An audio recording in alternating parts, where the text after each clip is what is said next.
একটা স্বপ্নযাত্রার মধ্যে ছিলেন মোস্তাফিজুর রহমান। আন্তর্জাতিক ক্রিকেটে অভিষেকের পর আলোড়ন ফেলে দিয়েছিলেন বাংলাদেশের এই বাঁহাতি পেসার।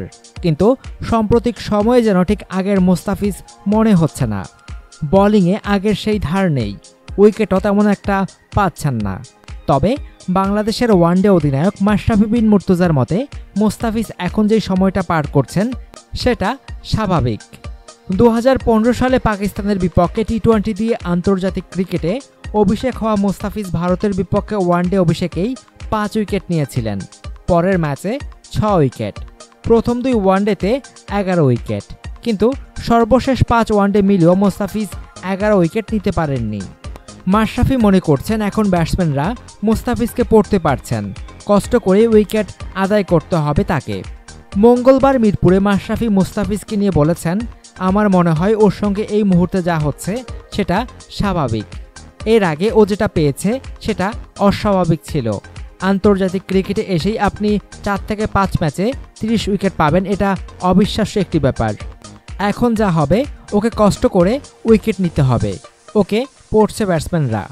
প্রতিটা দলে সেরা পর্যায়ের কম্পিউটার অ্যানালিস্ট থাকে, ওর সব শক্তির দিক ওরা বের করছে। মূলত কাঁধে অস্ত্রোপচার শেষে মাঠে ফেরার পর মোস্তাফিজ কঠিন সময় পার করছেন। এত বড় একটা চোট কাটিয়ে ফেরা মোস্তাফিজের উপর তাই প্রত্যাশার চাপ না বাড়ানোর অনুরোধ অধিনায়কের। তিনি বলেন, মোস্তাফিজের জন্য আরও বড় সমস্যা যা তৈরি হয়েছে সেটা চোট। 3-4 মাস হলো সে চোট থেকে সেরে উঠেছে। ওর বয়স এখন মাত্র 19-20। সব কিছু মিলিয়ে ওর দিকে যদি তাকান, ওর জন্য পরিস্থিতি খুব কঠিন এখন। একই সময়ে আমরা যদি ওকে একইভাবে চাপে রাখি তাহলে ওর জন্য আরও কঠিন হবে।